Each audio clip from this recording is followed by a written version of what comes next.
సీతా శబ్దం పరీక్షలకి ఈజీగా ఎలాగ చదువుకోవాలో చూద్దాం ఇప్పుడు. ఆకారాంత, ఆకి మాత్రం ఉంటుంది కదా సీతాలో. సీతాలో ఆకి మాత్రం ఉంటుంది కాబట్టి ఆకారాంత స్త్రీలింగ సీతా శబ్ద. సీతా ఇక్కడ ఏకి మాత్ర సీతే సీతాః. సీతా సీతే సీతాః. అయితే మనం ఈ సీతా శబ్దం ఈజీగా ఎలా రాయాలో చూద్దాం. మనము ఇక్కడ ఏకవచనం, ద్వివచనం, బహువచనం ఇలా చదువుకుంటూ వద్దాం, అప్పుడు ఈజీగా ఉంటుంది. సీత, సీతను పిలవాలి. సీతే, సీత, సీతే, సీత. మూడవది మా అని గుర్తుపెట్టుకోవాలి. సీతాం, సీతయ్య. ఇక్కడ నుంచి చిన్నగా మనం యా, యై, యాహ, యాహ, యాం. నాలుగవ దగ్గర నుంచి నాలుగవది ఏంటిది?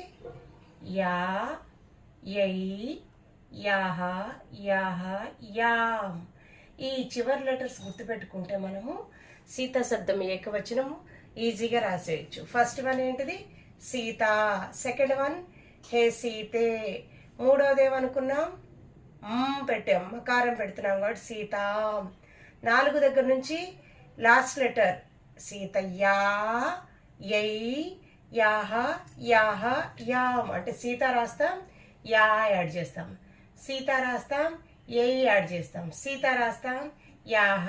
సీత, యాహ, సీత, యాం.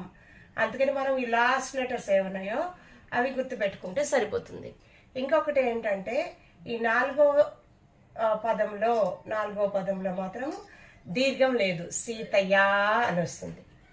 మిగిలిన అన్ని చోట్ల సీతాం, సీతాయై, సీతాయాహ, సీతాయాహ, సీతాయా అన్ని చోట్ల దీర్ఘం వస్తుంది. ఓన్లీ ఈ ఫోర్త్ వర్డ్లో మాత్రం ఈ నాలుగవ అంటే ఏంటిది? ఇది తృతీయ ఏకవచనం. తృతీయ ఏకవచనంలో మాత్రము ఆకి మాత్రం లేదు.